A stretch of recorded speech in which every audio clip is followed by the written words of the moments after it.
Your attitude is a choice that you make, and it's a choice that matters a lot because it determines the actions you take.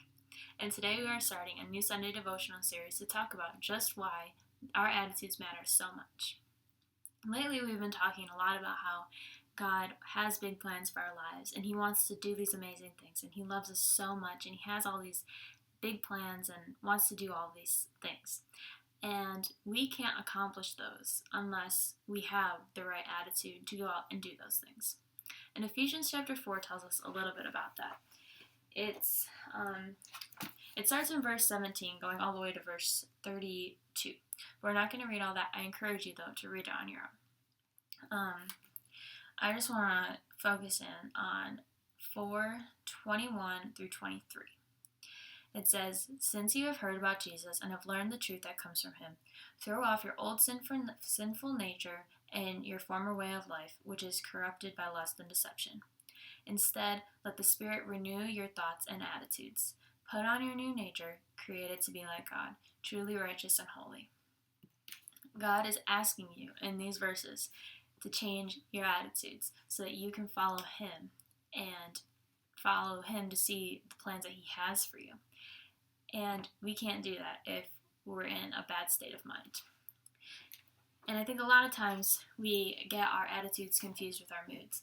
It's one thing to do things when you're in a good mood. It's easy to be nice to people. It's easy to get things done. It's easy to do things well when you are in a good mood and things are fun. But what about when things get hard? What about when people are annoying you? How do you be nice to them then? It's a choice that you make.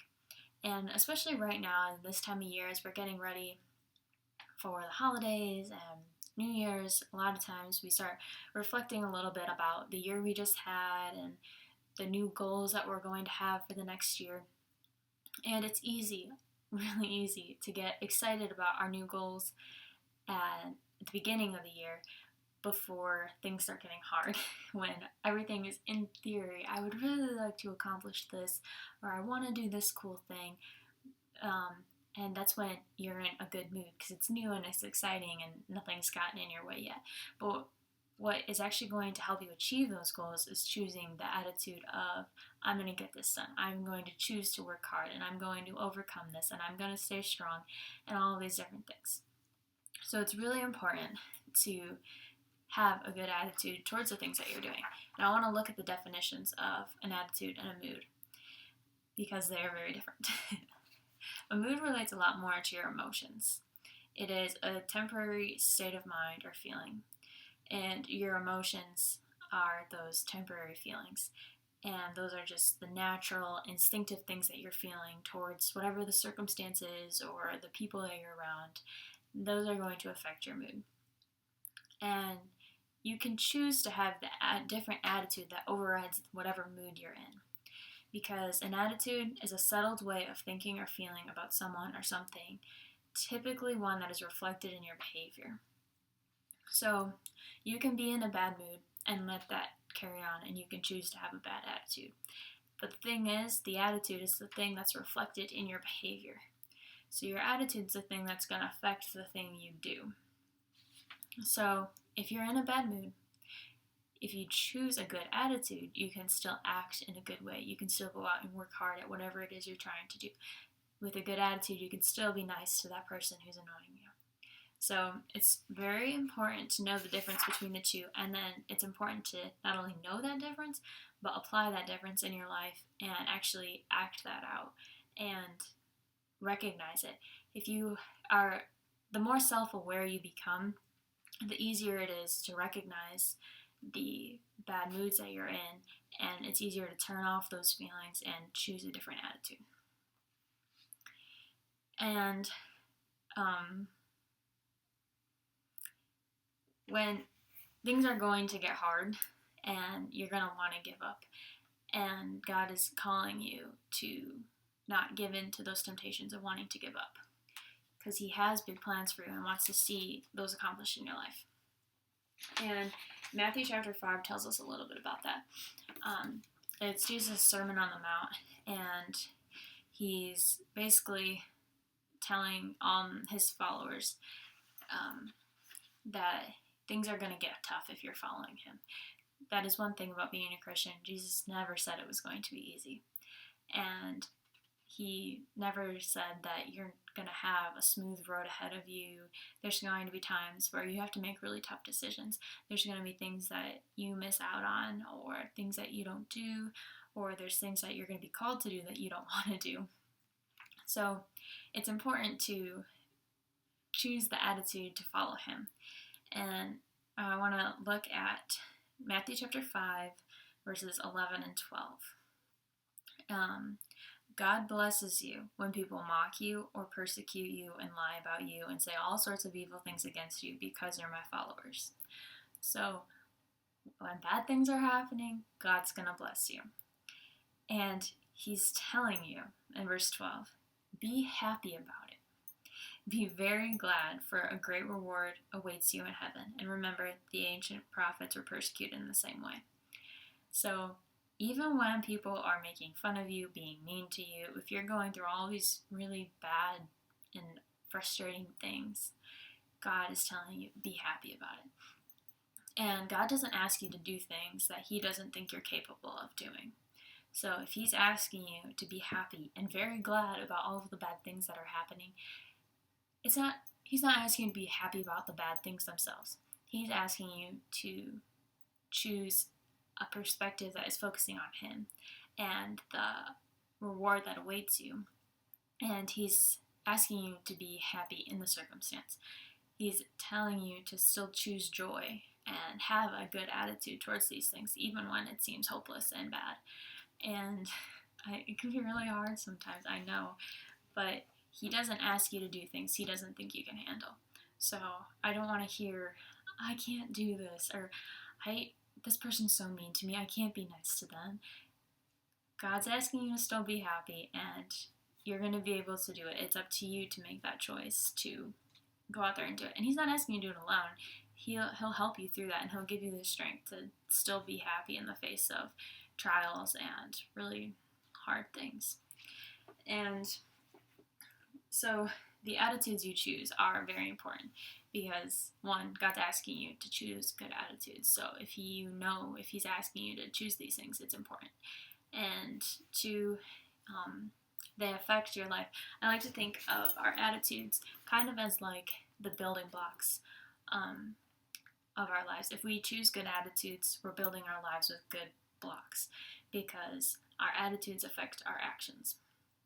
So every time you have a positive attitude, you're taking a good block with you into that building of your life, if that kind of makes any sense. And there's 3 reasons that I can think of in my own life that I've had a really bad attitude towards things because I've let my mood kind of override everything, and I just kind of go out there and let my mood carry me through instead of choosing a good attitude and bringing a good block into the actions that I'm taking. So, number 1, your attitudes affect the way that you come across to other people. So, when I was in like 7th grade, I think, I got a haircut, and I probably got like 1.5 inches or 2 inches cut off. And my hair was probably pretty long at the time anyways, so it was fine, really. But when I got home, and I went in my room and I took off my coat and I looked in the mirror, and my hair was shorter than I guess that I wanted it to be. And I marched out into the kitchen and I looked at my mom and dad. I was like, my hair, it's too short. And I was freaking out, having this meltdown. And Mom's like, why does this matter so much? It's just your hair, it'll grow back. I'm like, Grandma says my hair is my best feature, and now it's gone. And I was just freaking out about this, and I was so upset. And when I look back on that in that moment, I realized that I came across as a very temper tantrumy girl, I guess. I don't know, very dramatic. And you don't want to come across that way. At least I hope you don't want to. You don't want to be this super dramatic person that's always up in arms about things and super negative. Sure, I could have just been upset about my hair, but then I could have chosen to take a step back, realize it's okay, and I could have just had a much more calm attitude towards the situation, and I wouldn't have come across as so high-strung and crazy. Um, Number 2, your attitudes affect the way that you treat others.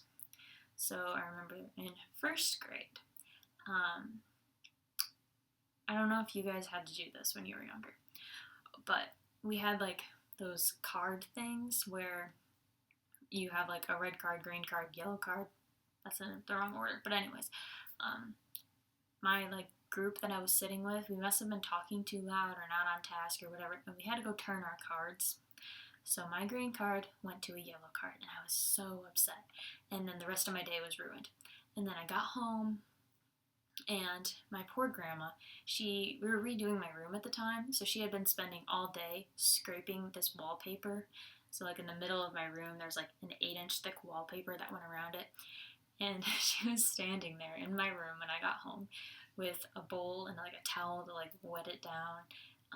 She was just scraping it off, and I was so upset. I was like, I just had a bad day, and I'm so upset, and I want a snack, and I wasn't very nice to her. And she looked at me, and she's like, you need to calm down. Just because you had a bad day doesn't mean that you can be mean to me.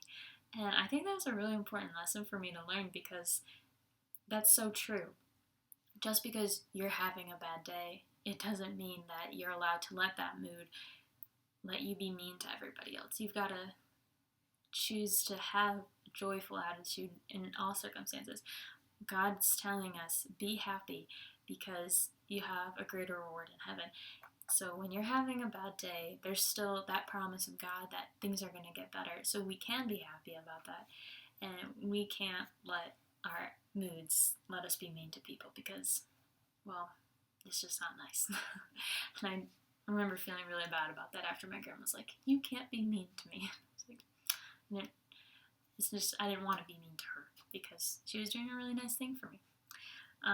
So yeah, don't let your attitudes, or don't let your mood affect the way you treat people. And number 3 is a much more recent circumstance. So my brain apparently is not wired for economics. And I'm in a macroeconomics class right now. And I failed my first exam. Got a 58 on it. So I went to my professor. This was on Friday, so like 2 days ago. And I sat down and was like, can we please go over the exam that I just failed? And he pulled it out and he goes, wow, yeah, that's pretty bad. And I was like, wow, that's really encouraging. So we went through and he just kept telling me, oh yeah, you did this wrong. And he was showing me how to do it right and pointing out all these things that I did wrong. And I just felt so sad.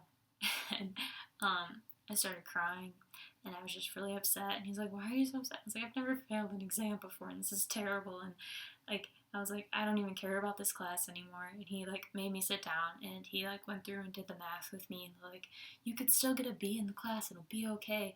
But in my mind, I was in such a bad mood and I was so upset about this exam that I didn't see a hope for a good grade. I was just wanting the bare minimum. And I was letting a bad test put me in a bad mood, and I didn't want to take any further steps to make it better. So if I had taken a step back and actually thought about, oh yeah, this isn't the end of the world, it'll be okay, I'll still get a good grade in the class, like, if I had just stayed in that bad mood, I would have given up and I wouldn't have decided to keep working hard and start studying more. So if I choose, so like right now, it's just up to me to choose a positive attitude towards economics and start working harder and keep studying and trying to do well. And it's up to me to choose the attitude that I can do this. It's like an I can do attitude. So yeah, I'll let you know how I end up doing it in this class. But yeah, so I'm going through this right with you guys, like choosing a good attitude so that we can do the things that God is calling us to do. If we just sit back when things get hard and get upset, we're not going to take the good steps forward. We're not going to press on even when it gets hard. So it's really important for those 3 reasons, because you want to come across as a nice person. You are, 1, representing yourself, but 2, you're also representing God in the things that you do and the things that you say. So choosing a good attitude so that you can be a good representative in that way. Number 2, the way you treat others. You've got to treat others with kindness no matter what mood you're in, and that starts by changing your attitude. And number 3, the actions that you take are going to be affected by your attitude. Don't stay in a grouchy mood and give up on things. It's up to you to take that step forward, change that attitude, and go out there and get it done. So, happy Sunday, everybody, and I hope you all have a great week.